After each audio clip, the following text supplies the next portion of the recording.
বাহ নূপুর বাহ, তুমি এত বড় খেলোয়াড় আমি আগে জানতাম না। তোমার উচিত ছিল বিশ্বকাপে খেলা, আর আজকে আমি হব এই বেয়াদব।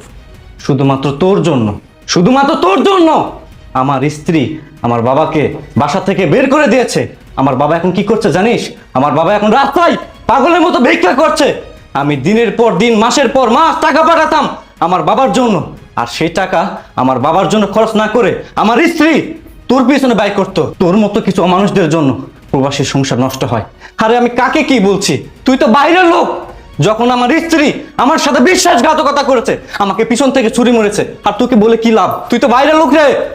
আরে বেঈমান নারী, তোর জন্য আমি কি করিনি, তোকে আমি কি দিইনি বল? আমার জীবনটাই তো উৎসর্গ করেছি তোর জন্য। জানিস, আমি সকাল 6টায় কারখানায় যেতাম কাজ করার জন্য,